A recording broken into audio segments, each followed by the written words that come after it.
Grace and peace, everybody. Welcome to Berean TV. I want to talk to y'all about the books that they took out of the Bible. People, I'm constantly getting emails and questions or statements. People are telling me like it's a known fact they took books out of the Bible.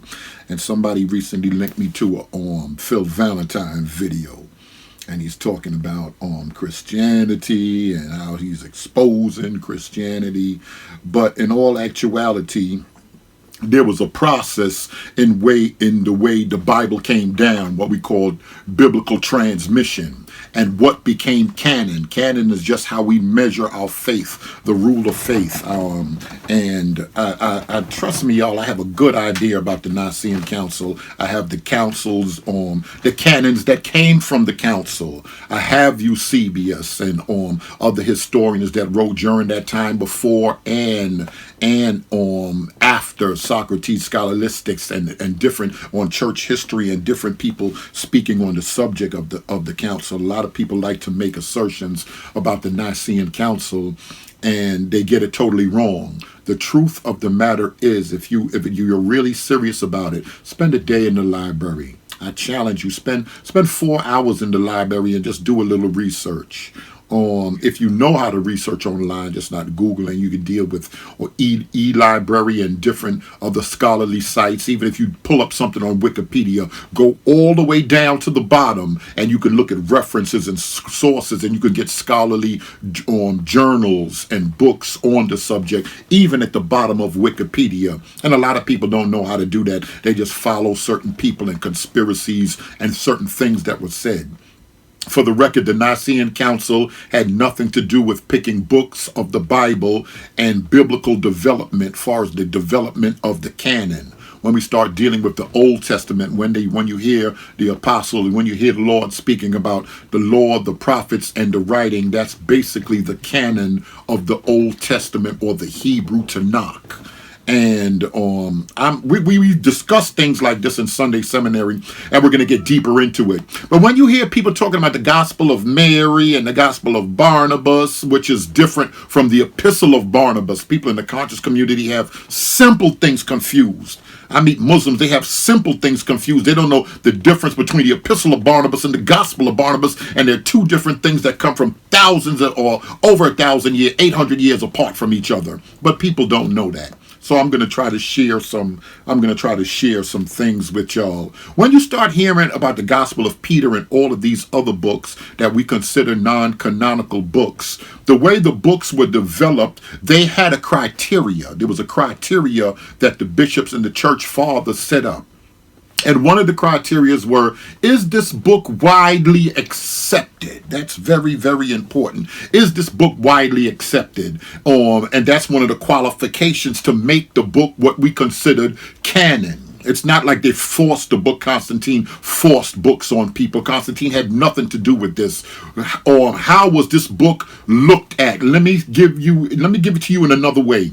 If we're dealing with music, what we considered canon, Michael Jackson would be canon because in China, he can shut down the airport. They know who he is. But then if you deal with Little Vel next door, who's a rapper in his mother's basement, who never made a mixtape, he's not in the music industry. Michael Jackson, he shut down arenas all over the world. He shut down airports and malls all over the world. He's recognized. So when we look at the Gospel of Matthew, that was recognized in Ethiopia. It was recognized in Syria and Egypt and Antioch. It was recognized all over. So the church father said, because this has been attributed to the apostle Matthew, it was one, written by an apostle. We accredit that to the apostle. And two, it was widely accepted. That being widely accepted is extremely important.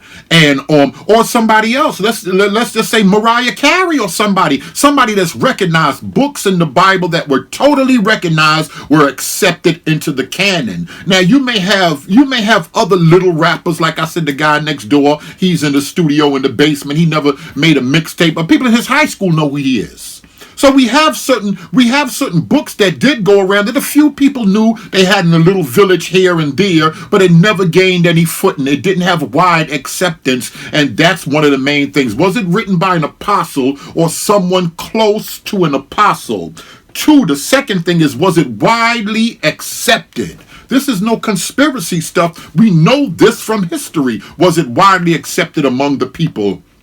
And the last thing they really looked at that was really important, was there an internal witness? Was there internal conflict in the book? If the Bible say that Jesus was teaching by the Jordan River, and then he went and he was in front of the World Trade Center texting his apostles, and this is the end of the book, we look at that, we're like, wait a minute, in front of the World Trade Center, there's inconsistencies within the book. That's why we have a problem with the what people know later on as Barnabas, the book of Barnabas, that a lot of Muslims want to talk about, and they say it bears witness with the Prophet Muhammad. There are Spanish words, there are specific words in the book of Barnabas that we don't find until the 15th century.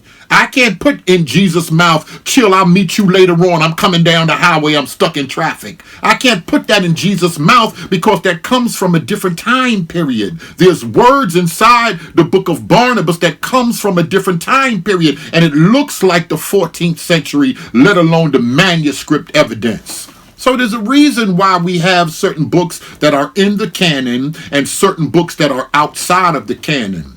It sounds good, but when people tell you these are the books that they took out of the Bible, they are absolutely wrong.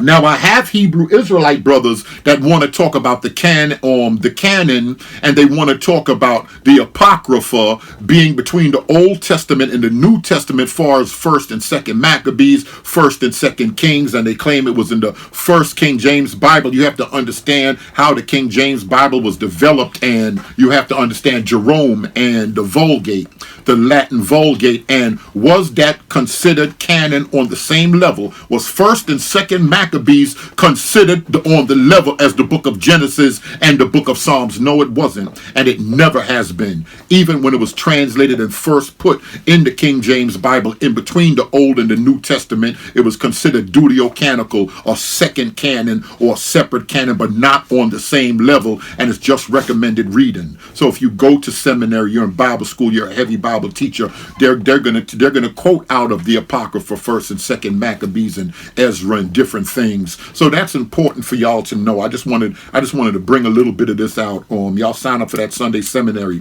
what the Bible is really about, with the introduction to the conscious community. That's going to be heavy. Class just started. It's going to be lit. We're getting into a whole bunch of things, and I'm going to talk a little bit about some other comments that came, and I'll probably make another video doing that. But when people start telling you these books, they took these books out of the Bible, that's not so whatsoever. They were never in the Bible. And other people, somebody may text me and talk about, well, what about Nag Hammadi?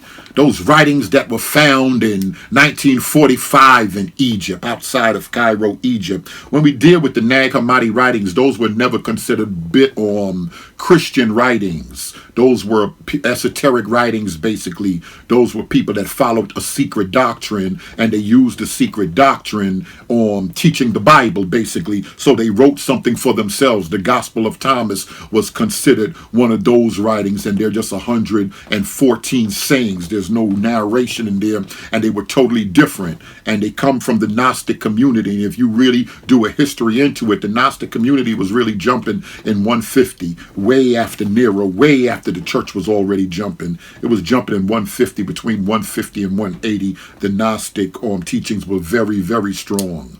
We have a pre-Gnostic era, but far as their books and their teachings and them moving about being a movement in the 2nd century, that's when they really did their thing. If you like what you heard, subscribe. Check us out with that Sunday seminary. If you want to get in touch with me, any questions, or y'all want to sign up, just hit me at BereanTeach.com, and I'll get back with you. Thanks for watching.